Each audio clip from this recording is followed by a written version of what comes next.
소리로 봉독하겠습니다. 시작. 이르시되 우리가 다른 가까운 마을들로 가자. 거기서도 전도하리니 내가 이를 위하여 왔노라 하시고. 아멘. 우리 예수님께서 공생애로 사역했던 기간은 실제로는 3년이 채 안 됩니다. 그런데 그 공생애 3년 동안 사역했던 그 삶 안에 몇 가지 중요한 특징이 있습니다. 첫째는 예수님께서는 대단히 바쁘셨고 또 예수님께서는 대단한 대중적 인기를 누리셨습니다. 자, 오늘 마가복음 1장을 배경으로 하고 있는 것은 우리 예수님께서 어느 날 장모님, 베드로의 장모님이 열병에 들어서 고생하실 때 직접 찾아가셔서 손을 잡아 일으키시며 즉시 열병이 떠나간 것입니다. 이것이 소문이 났습니다. 해질녘이 되었습니다. 32절을 보세요. 저물어 해질 때 모든 병자와 귀신 들린 자를 예수께 데려오니 온 동네가 그 문 앞에, 이게 어디 문 앞에예요? 베드로 장모 집 문 앞에. 이것은 베드로가 살고 있던 집이었죠. 베드로의 집 앞에 온 동네 사람들이 운집한 것입니다. 자, 그날 하루가 이렇습니다. 오전에 안식일이었습니다. 회당에서 말씀을 증거하셨습니다. 오후에 베드로 장모의 집을 신방했습니다. 병을 고쳐주었습니다. 해절 무렵에 동네 모든 사람들이 모든 병자들, 귀신 들린 자들을 안고 찾아온 것입니다. 그리고 한 영혼 한 영혼, 한 사람 한 사람 치유해 주기 시작했습니다. 예수님께서 이미 치유 사역을 마쳤을 때는 밤이 늦었습니다. 얼마나 피곤하셨겠습니까? 그 다음 날 어떤 일이 일어났나요? 35절, 새벽 아직도 밝기 전에 예수께서 일어나 나가 한적한 곳으로 가사 거기서 무엇을 했다고요? 아무리 바쁘셔도 아무리 피곤하셔도 우리 주님은 기도하기를 원하셨습니다. 1장 45절을 주목해 볼까요? 그러나 그 사람이, 지금 한 나병 환자가, 평생 고생하며 살 수밖에 없는 나병 환자가 예수님을 통해서 치유를 받았죠. 나가서 이 일을, 그가 치유받은 사실을 많이 전파하여 널리 퍼지게 했습니다. 그러므로 예수께서 다시는 드러나게 동네에 들어가지 못하시고 오직 바깥 어떤 곳에, 한적한 곳에 계셨습니다. 예수님이 간절히 원했던 열망하는 삶의 기초, 그것은 무엇인가? 하나님과 더불어 한적한 곳에서 기도하기를 원하셨다는 사실입니다. 마가복음 6장에 보면은 오병이어로 물고기 2마리, 떡 5개로 남성 장정만 5,000명을 먹이시는 사건, 남녀노소 합쳐서 2만 명을 먹이시는 사건이 나옵니다. 그리고 6장 46절에서 우리 주님께서 무리를 작별하신 후에 기도하러 산으로 가셨다 표현하고 있습니다. 자, 예수님은 바쁘면 바쁠수록 기도하셨어요. 예수님은 많은 사람을 만나면 만날수록 하나님과 교제하기를 원하셨습니다. 이제 사역의 말기입니다. 내일이면 십자가에 달리시는 날입니다. 고통스러운 죽음을 앞두고 전날 밤 겟세마네 동산에서 제자들과 함께 모였습니다. 제자들을 물리치고 기도하기 시작했는데 어떻게 간절히 기도하셨든지 땀방울이 떨어지는 핏방울이 될 만큼 간절히 기도하셨습니다. 그러니까 예수님의 기도 생활에서 보여주는 첫 번째 중요한 특징, 그것은 바쁠수록 기도했다는 것입니다. 피곤할수록 기도했다는 것입니다. 왜 그렇게 바쁘신데 피곤하신데 기도하셨을까요? 우리 예수님께서 강력한 치유 사역, 강력한 복음 전파 사역을 하기 위해서는 전능하신 하나님과 교통하고 전능하신 하나님으로부터 기도의 능력을 받을 필요가 있었습니다. 여러분, 언제든지 사역은 기도의 뒷받침이 필요합니다. 유명한 의학 박사였던 랠리 도시 의사가 치료의 언어라는 책을 썼습니다. 그가 오랜 세월 많은 환자들을 치료하면서 통계를 작성하기 시작했습니다. 그런데 놀랍게도 기도하는 사람들에게 치유의 놀라운 기적이 나타난다는 것을 과학적으로 입증한 것입니다. 그는 이런 결론을 내립니다. 기도를 오래 간절히 하면 할수록 치료 효과가 크다는 것을 발견했다. 기도하는 사람이 많을수록 치료 효과가 더 강하다는 사실을 발견했다. 예수님은 전능하신 하나님의 아들이셨습니다. 그럼에도 불구하고 하나님과 교통하며 치료의 능력을, 치유의 권세를 덧입기를 원하신 것입니다. 자, 우리 예수님께서 하나님이심에도 불구하고 왜 기도하셨을까요? 여러분, 예수님은 완전한 하나님이신과 동시에 완전한 인간이셨습니다. 그러니까 예수님은 하나님이시지만 인간의 몸 안에 들어오셨기 때문에 인간이 겪는 고통, 인간의 피곤, 인간의 스트레스, 인간의 모든 아픔을 같이 겪으셨습니다. 왜 기도하셔야 됐을까요? 우리가 많은 일을 감당하면 힘이 빠지지요. 영혼이 탈진하지요. 예수님도 많은 일을 감당하면 인간 안에 갇히신 만큼 피곤하시지요. 탈진하시지요. 스트레스가 쌓이지 않겠습니까? 그래서 예수님께 기도란 무엇입니까? 예수님께 기도란 특권이었습니다. 안식이었습니다. 쉼이었습니다. 충전이었습니다. 스트레스 극복책이었습니다. 묻겠습니다. 여러분 많이 바쁘시지요? 살다 보면 스트레스가 팍팍 쌓이시지요? 어떻게 하시겠습니까? 예수님을 함께 배우는 것입니다. 예수님처럼 하나님께 나아가서 기도로 교통하는 것입니다. 현대인의 삶, 특히 우리 한국인의 삶의 큰 특징 중에 하나가 엄청 바쁘고 엄청 스트레스가 축적되는 삶을 살아가고 있습니다. 혹자는 스트레스를 이렇게 정의합니다. 외부로부터의 자극에 의해 사람의 몸과 마음이 균형이 깨어진 상태. 여러분, 몸과 마음이 균형이 깨지면요, 내 몸이 내 마음의 뜻대로 따라가지를 못해요. 허우적거리고 헤맵니다. 이것이 스트레스입니다. 그런데 예수님은 이 스트레스를 기도로 극복하신 것입니다. 기도하시면서 마음과 몸이 쉼을 누렸습니다. 우리가 하나님을 사모하면 기도하기를 사모하게 됩니다. 우리가 하나님을 사모하면 하나님을 간절히 예배하기를 사모하게 됩니다. 예배가 즐거운 일이 되고, 예배를 드릴 때 새 힘을 얻고, 예배를 드림으로 영혼의 쉼과 안식을 누리게 됩니다. 믿습니까? 그래서 어떤 분은 예배 드릴 때 푹 쉬면서 깊은 잠에 빠져버리기도 해요. 깨우지 마세요. 한 5분 푹 주무시면 25분 설교가 잘 들리고, 그래서 사랑하는 남편을 향해서, 아내를 향해서 그냥 허리에 손목을 꽂아대면서 잠을 깨우는 분들이 깨우지 마세요. 그것도 안식이고 때가 되면 다 일어나게 될 것입니다. 한편 우리 예수님은 기도를 통해서 사실은 하나님의 음성을 들었습니다. 하나님의 뜻을 명확하게 기도를 통해서 깨달았습니다. 그러니까 종교개혁가, 유명한 종교개혁가였던 마틴 루터는 일기에 이런 글을 남기고 있어요. 요즘 내가 많이 바빠진다. 더 기도해야 되겠다. 내가 하루 1시간씩 기도해왔다. 이제는 아니다. 나를 요구하는 사역이 많아진 만큼 하루 2시간씩 기도해야 되겠다. 그러니까 루터에게 의해서 기도는 무엇입니까? 기도가 능력이고, 기도가 생명이고, 기도가 안식이었다, 이 표현이지요.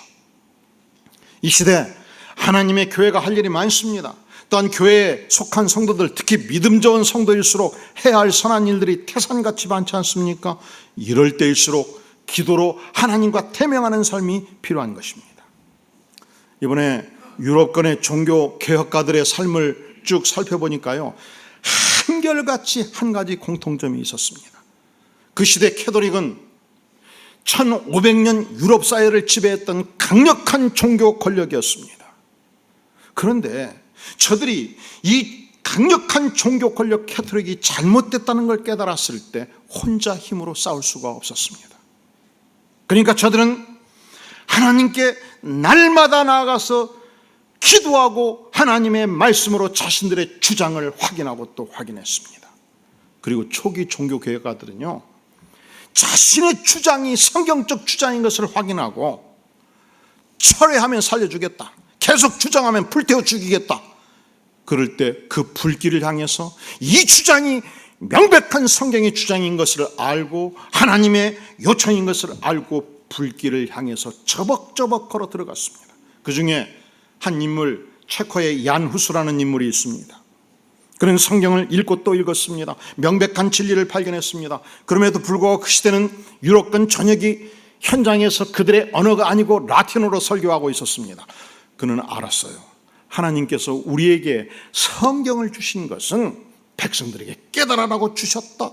그는 체코어로 성경을 번역하고 체코어로 설교를 하기 시작했습니다. 성경을 읽은 결과 인간은 결코 면죄물을 돈을 주고 산다고 해서 죄사함이 있는 것이 아니다. 예수 십자가로 믿음으로 구원을 얻는 것이며, 예수님께서 십자가에 피 흘려 죽으실 때 인생의 모든 죄를 용서해 주신 것이다. 면죄물은 효력이 없다 외치기 시작했습니다. 캐톨릭은 주장합니다. 인간이 선행을 쌓으면 쌓을수록, 업적을 쌓으면 쌓을수록 구원의 조건이 확실해진다. 그래서 위대한 생애를 살았던 성인들은 10의 업적을 가지고 구원을 받았는데 100의 업적을 쌓았으니 90의 업적을 돈 주고 사가서 빌려갈 수 있다. 그런데 성경을 읽어보니까 허무맹랑한 거짓이었습니다.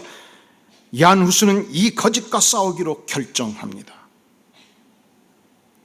오늘날 유럽의 캐톨릭 성당을 가보면 많은 성인들이 있어요. 성상들이 있습니다. 입구에 마리아상이 있고 교회 안에 들어가면 그 거대한 교회 안에 위대한 생애를 살아갔다고 일컬어지는 성인들의 많은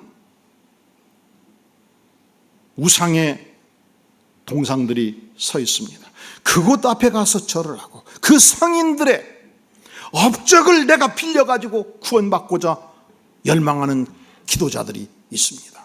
그런데 야누스가 성경을 연구한 결과 십계명이 출애굽기가 분명하게 밝혀주는 것을 확인합니다. 우리 하나님께서는 십계명 제1계명에서 너는 나 외에는 다른 신들을 내게 두지 말라, 2계명에서 새긴 우상을 만들지 말고 우상을 섬기지 말라. 그런데 여러분, 한국에 나온 유명한 한경직 목사님이 위대한 생애를 사셨습니다. 모든 교파를 통합하는 강력한 능력이 있었습니다. 군 복음화 운동을 일으켰습니다. 전국에 수많은 교회를 세웠습니다. 위대하신 분이죠. 그러나 그분은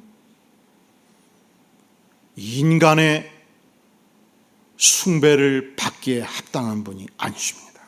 이것이 성경의 교훈이에요. 손양원 목사님, 위대하신 하나님의 사람입니다. 아들 둘이 고등학교 시절 공산당에 의해서 매로 맞아 죽어갈 때 그 아들을 죽였던 살인자 안재선을 용서합니다. 사형장에서 형장에서 처형되는 것을 만류하고 양자 삼겠다고 선언하고 석방을 요청합니다. 그리고 평생 안재선 아들과 점상을 했습니다.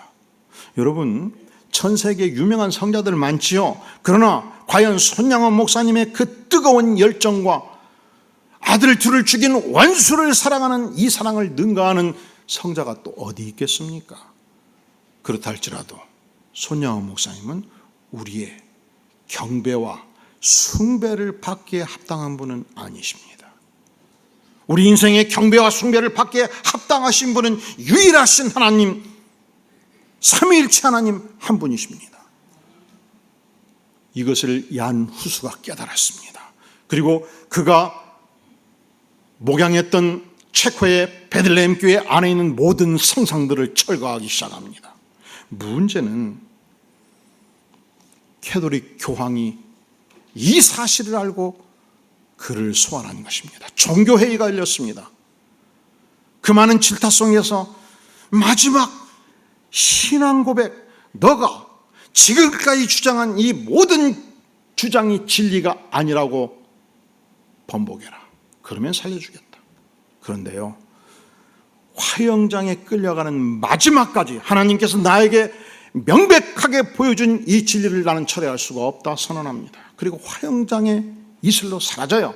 여기서 끝나지 않습니다. 그로부터 교육을 받던 수많은 제자들이 이 복음의 열정 가운데 기도하고 모입니다.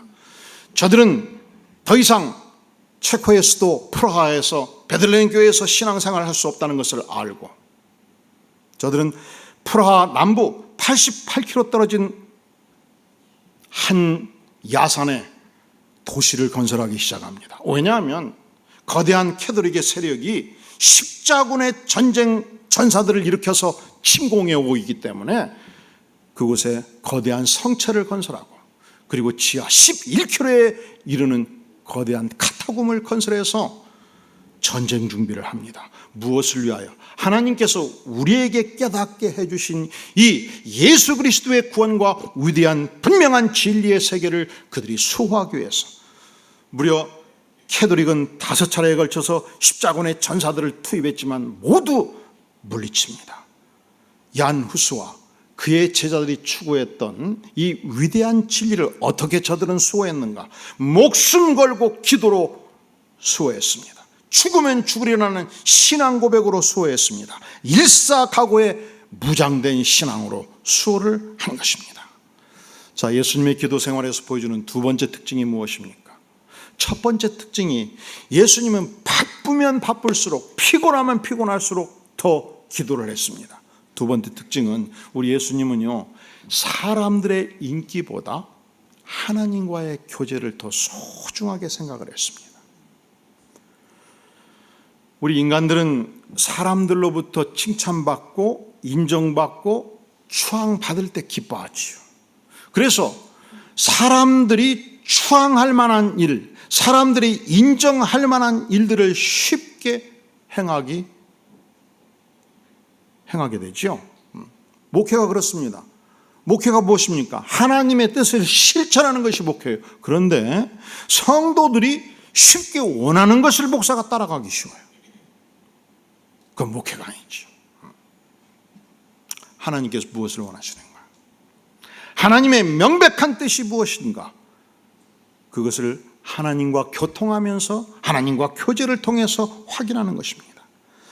1970년대 유명한 통기타 가수 윤영주 씨가 이런 고백을 합니다. 그가 20대 초반 의과대학을 다닐 때 이미 전국적으로 유명 인사가 되었습니다.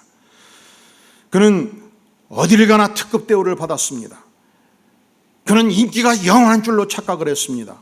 교만이 하늘을 찔렀습니다. 그런데 어느 날 대마초 사건에 휘말려서 감옥에 갇히게 됩니다. 그때 어머니가 성경을 하나 넣어준 거예요. 이미 그때 그는 성가대 대원이었고 그는 교회 생활을 하고 있었지만 그럼에도 불구하고 예수님을 잘 몰랐습니다. 그런데 이상하지요.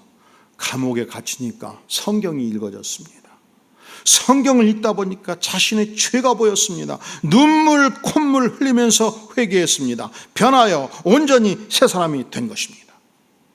여러분, 인기 있을 때, 잘 나갈 때, 명예 있을 때 우리가 속기 쉬워요. 그 인기와 그 명예가 영원한 걸로 착각하기 쉬워요. 그 인기와 그 명예가 내가 잘나서 얻은 것으로 착각하기 쉬워요. 그래서 인간이 교만해지는 것입니다. 아니지요. 예수님은 하나님의 아들이셨습니다. 예수님은 인기가 충천했습니다. 그럼에도 불구하고 그 인기에 연연하지 않고 대중과 분리되어서 하나님께 나아가서 한적한 곳에서 하나님과 교제하기를 간절히 원하셨습니다.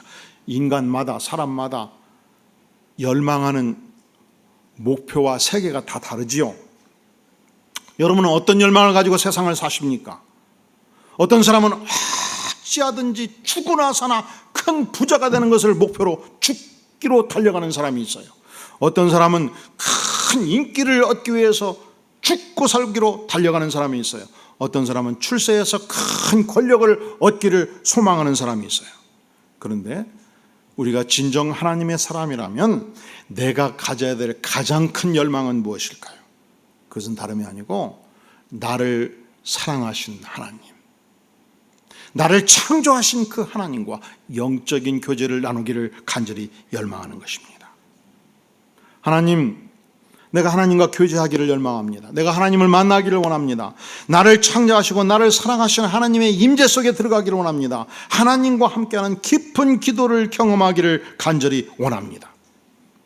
이것이 믿는 백성들의 마땅한 열망이 되어야 될 것입니다. 자, 예수님의 기도 생활이 보여주는 세 번째 특징이 있습니다.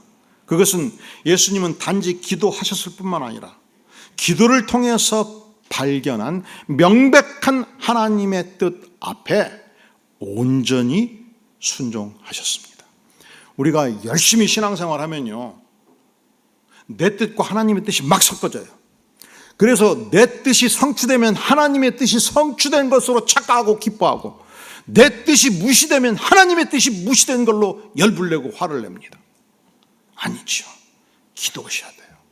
하나님께 나아가서 간절히 기도하면 하나님의 명백한 뜻을 알게 됩니다. 그때에 하나님 그렇습니다, 이 하나님의 뜻에 제가 온전히 순종하겠습니다 고백하게 되는 것입니다.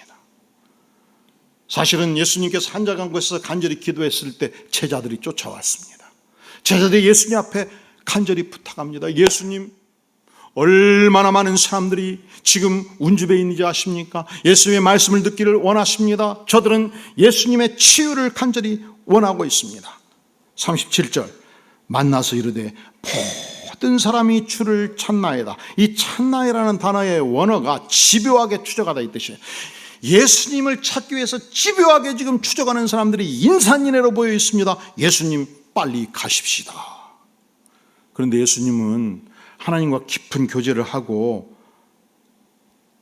말씀하시기를 38절 이르시되 우리가 다른 가까운 마을들로 가자. 거기서도 전도하자. 내가 이를 위하여 왔노라. 예수님이 제자들의 요청을 충족시켰습니까? 아니면 거절하셨습니까? 네? 거절하셨죠. 아니다. 오늘은 하나님이 다른 일을 주셨다. 내가 어찌 가버나움 한 곳에서만 일할 수 있겠느냐? 하나님께서는 나를 갈릴리 전역에, 유다 전역에, 그리고 너희들을 훈련해서 세계 전역에 보내도록 인도하셨다. 아니다. 여러분, 하나님이 아니라고 말씀하실 때 순종하는 축복을 누릴 수 있기를 주의 이름으로 축원합니다. 한국교회 성도들은 하나님이 아니라고 말씀하실 때, 노라고 말씀하실 때 순종하는 성숙한 인격을 필요로 합니다. 우리 한국인들은 노라고 말하면 자신의 인격을 모독한 것으로 받을 때가 많아요. 여러분, 의견이 다르다는 것은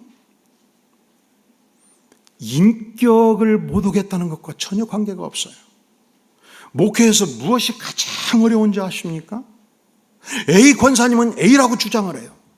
B 권사님, 목사님 B로 목회라고 주장을 해요. 그런데 제가 간절히 기도를 해보니까 하나님께서는 C로 하라고 말해요. 그때 죽음보다 더 큰 고통이 있어요. 심장이 터질 만큼 고통이 있고 간이 부어버리는 고통이 있어요. 이걸 밝히기가 어렵다는 얘기죠. 왜냐하면 그때 충분히 기도하고 그 모든 성도들이 순복할 것인가에 대해서 자신이 없는 거예요. 우리 안디옥교회 성도들은 하나님께 나아가서 간절히 기도하고 그 뜻이 밝혀질 때 내 뜻과 같든 다르든 관계없이 순종하는 축복을 누리는 위대한 백성이 될 수 있기를 주의 이름으로 축원합니다. 할렐루야. 이것이 성숙한 인격이고 이것이 축복이에요. 예배는 중요합니다. 그래서 예배를 인도하는 모든 인도자들은 앞에 등단할 때 깔끔하게 옷을 입고 나오셔야 돼요. 성가대원들도 깔끔하게 입으니까 얼마나 아름답습니까? 할렐루야. 할렐루야. 여기에서 헌금위원들도 깔끔하게 입으셔야 돼요. 찬양단원들도 깔끔하게 입으셔야 돼요. 그래서 전심을 다해서 하나님께 나아가는 영적인 축복을 모든 백성들이 누릴 수 있기를 주의 이름으로 축원합니다. 그러면 교회가 방침을 정하면 순종하는 것이 축복인 줄로 믿습니다. 근데 성가대원 중에 한 명이 나는 빨간색 아름다운 옷을 입어서 찬양을 해야 될 것인데 왜 가운을 입히냐? 그게 누구의 주장이냐? 하면은 하나님이 기뻐할 수가 없는 거예요. 할렐루야. 하나님께서 위대한 뜻을 보여주시면 언제든지 하나님 그 위대한 뜻 앞에 순종하겠습니다. 이렇게 고백하는 인격이 훨씬 위대한 인격이라는 사실을 겪고 잊지 마시기를 간절히 바랍니다. 고든 맥도날드는 오늘날 현대인에게 두 가지 삶의 유형이 있다 말했습니다. 첫째, 충동적인 삶, 끌려다니는 삶. 두 번째, 소명에 충실한 삶. 여러분은 어떤 삶을 사십니까? 소명에 충실한 삶을 사십니까? 오늘날 한국인의 삶 속에 가장 염려스러운 모습이 무엇일까요? 열심히 바쁘게 살아가요. 무언가 끌려가는 삶을 살고 있어요. 그런데 그 안에 내가 왜 살아야 되는가 하는 분명한 가치관이 보이지가 않아요. 염려스러운 삶이죠. 열심히 바쁘게 살아가요. 그런데 무엇이 중요한지 모르는 삶을 살고 있어요. 하나님이 기뻐하시는 삶이 될 수가 없습니다. 밤낮 없이 열심히 달려가고 있습니다. 그런데 그 삶에 우선순위가 없는 삶, 하나님이 기뻐할 수 없는 삶입니다. 무언가 각자 무지막지하게 바쁜데 정작 내가 무엇을 위하여 바쁜 삶을 사는지 알지 못합니다. 하나님이 기뻐할 수 없는 삶이지요. 충동적으로 살다 보니까 충동적인 뜻대로 안 되면 화내고 이웃을 비난하고 상처 주는 삶, 하나님이 기뻐할 수 없는 삶입니다. 그런 거로 우리가 일상의 삶을 멈추고 전능자 하나님을 예배할 뿐만 아니라 주님, 내가 주님 앞에서 어떻게 사는 것이 하나님이 기뻐하시는 삶입니까? 묻고 하나님이 뜻을 명백하게 보여줄 때 순종하는 축복을 누릴 수 있기를 주의 이름으로 축원합니다. 사실은 우리 대한민국의 백성들이 원래 그렇게 정신없이 바쁘게 살던 백성들은 아니었어요. 우리가 조선시대 선비들의 삶을 보면 강가에 앉아서 발을 담그고 친구들과 더불어 한시를 읊조렸던 민족이고 또 붓을 들어서 산수화를 그리면서 인생을 간주했던 민족이었습니다. 그런데 6.25 전쟁을 겪고 나서 전 세계 극빈 국가에서 무려 60년 만에 10대 무역 강국으로 발전하기까지 전 국민이 잘 살아보세 노래 부르면서 죽도록 뛰기만 한 거예요.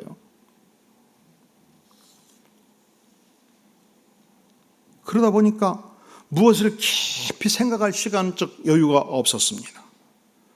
여유 있게 시 쓰는 삶에서 밤낮 없이 달리는 삶으로 왔습니다. 느긋하게 가마솥에 노래 부르면서 밥을 짓던 시대를 끝내고 즉각 컵라면 컵을 열어서 뜨거운 물을 부어서 마셔버리는 세대로 바꿔진 거예요. 이 라면 안에 우리 한국인의 성격이 많이 들어있습니다. 우리를 급하게 만드는 중요한 요소 중에 하나예요. 이 라면도 1, 2, 3, 4, 5, 6, 10이 있대요. 1, 100번지 라면, 1번지 라면, 2, 200냥 라면, 3, 삼양라면, 4, 사발면, 5, 500냥 라면, 6, 육개장 라면, 7, 세븐라면, 10, 열라면. 열라면 먹고 씩씩대면서 열을 많이 내는 민족. 그리고 이 모든 라면을 지금 전 세계에 수출하면서 전 세계 백성들이 얼마나 열내면서 바빠지고 있습니까? 오늘 이렇게 바쁜 우리를 향해서 주께서 묻습니다. 과연 어떤 인생을 살아야 되는가? 목적 없이 무조건 열내며 달리는 인생 아니라고 말씀합니다. 충동적으로 무언가에 계속적으로 끌려가는 인생 아니라고 말씀합니다. 그렇다면 오늘의 이 시대 우리가 어떻게 살아야 되겠습니까? 예수님을 배우는 삶을 사는 것입니다. 아무리 바빠도 무릎 꿇고 전능자 하나님 앞에 나아가서 두 손 모으고 기도하는 삶을 사는 것입니다. 하나님과 교제하는 삶을 사는 것입니다. 그리고 하나님께서 기도를 통해서 하나님의 명백한 뜻을 보여주실 때 그것이 비록 내 뜻과 다르다 할지라도 주님, 제가 주의 뜻에 온전히 순종하겠나이다. 순종의 축복을 누리는 위대한 백성 되기를 주의 이름으로 축원합니다. 머리 숙여 기도합니다. 영광의 주님, 너무도 생각 없이 바쁘게 살았습니다. 하지만 주님을 배우기를 원합니다. 주님과 교제하는 시간 갖기를 원하며 주님께 나아가서 마음을 비우고 기도하는 삶을 살기를 원합니다. 기도를 통해서 주께서 명백한 뜻을 보여주실 때 주님 온전히 순종함으로 주님을 섬기기를 원하며 주님을 향한 사랑을 나타내기를 구하오니 전능하신 하나님이시여 나의 영혼을 받으시며 나의 영혼을 축복하여 주시옵소서. 예수님의 이름으로 간절히 기도하옵나이다. 아멘.